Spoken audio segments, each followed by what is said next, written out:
One of the greatest heart on your sleeves moments I think I've ever seen in rugby was on the weekend at Eden Park. When they were lined up for the anthems, and you could see the smiles on the players' faces, the New Zealand and Australian players that is, before that game was amazing. They're looking up at a full stand, and the smile, like you don't see people smile during the anthems. There's intensity, there's this one, there's, tears, there's what, but this overjoyed nature of it was quite incredible, Bryn, just to feel the importance of it and how they couldn't help but just be in the moment. Well, it just shows, doesn't it?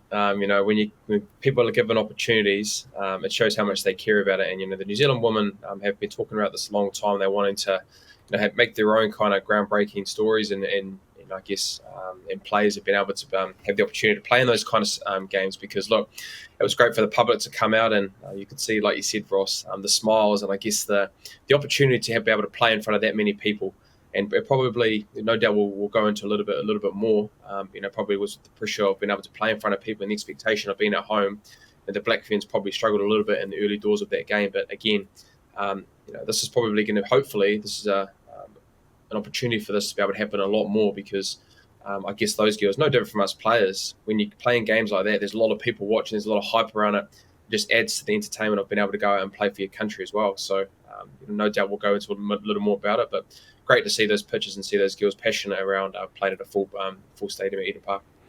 I think it just resembled, they are almost two different games. Yes, it's the same game of rugby, but it's played in different styles.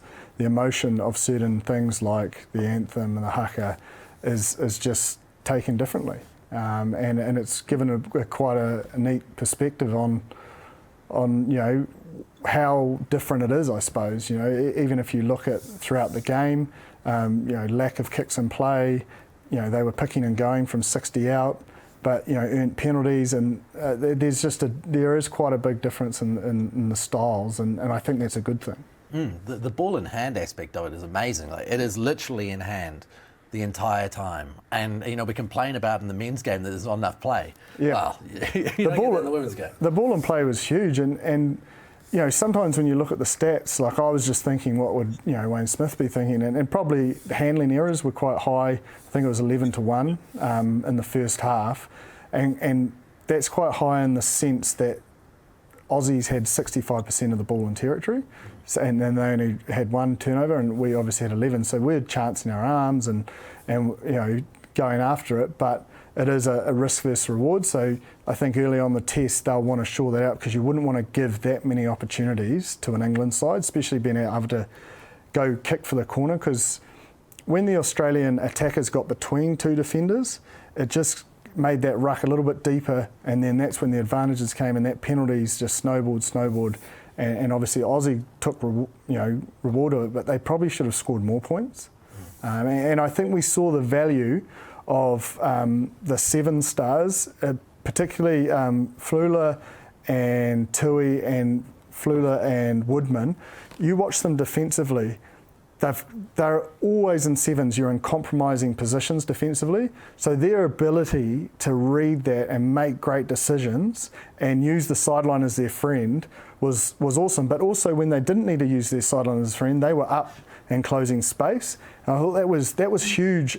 Defensively, they actually did really well.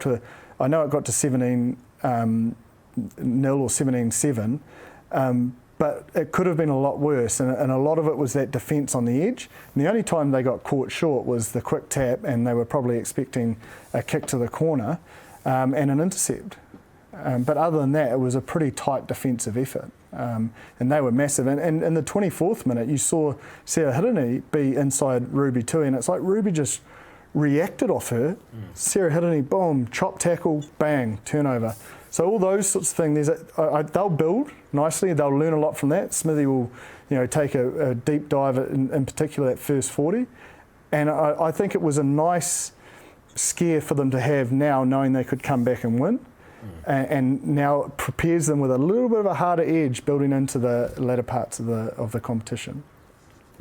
I think that's the most important thing there, being able to come back and being able to, what was it, 41 unanswered points that they're able to score from there. Because look, playing in a big game in front of a lot of hype, a lot of people, and expectation to go out there and perform very, very well with Wayne Smith and how they've played the last year.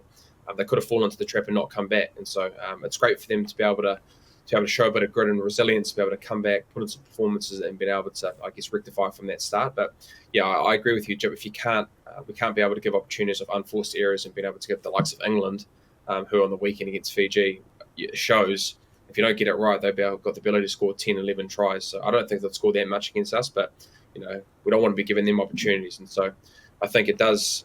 It's a good start for them and being able to keep them honest. The review, no doubt, Wayne Smith will be very good around that and wording it right for the girls. But again, as well, it's hard to play your opposition when you've played them a lot. They've played the Australians 4 times this year, and sometimes, the occasion of being able to beat them and never lose to them could have fallen into that plan as well. But I don't think so. I think it's more so the occasion of what Eden Park and the kind of opening and the crowd, but it'll set them up very, very well. And England looked good as well, even though at the start against Fiji not as great, but came right over the top with their set piece and how dominant they were in that area in the second half. Brendan, were you surprised by the lack of kicking? I think it was around the sort of 50, 60 minute mark. Australia 227 metres to our 28 metres, and those 28 metres were obviously attacking kicks.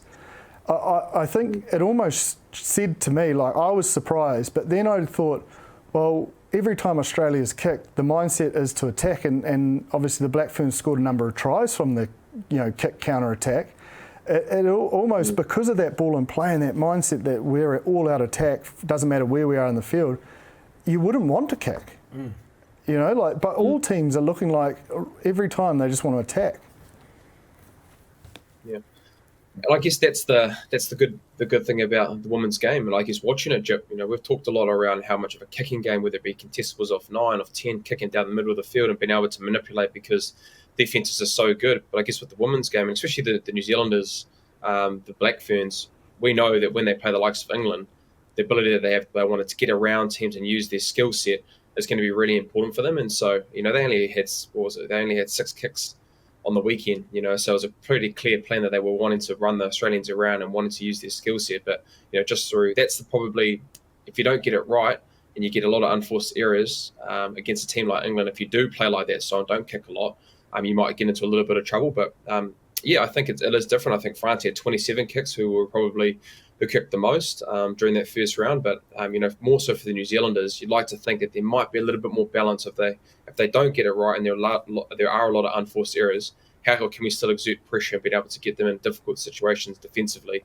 Those attacking kicks that we saw Demont early on against the Australians in the previous Test matches before the World Cup have the ability to do that. Hazel Tubic can do the attacking kicks as well, and has actually shown at Aupiki and with counties that she can kick as well. Because I think they are going to have that option, I think, when they do play the likes of France and England. If they aren't getting their attacking structures right with ball in hand and with unforced errors, you've got to be able to have a kicking game, which we've talked about with the men's level. Yeah, and I think it's an attacking kicking game because both those sides want to go to set piece.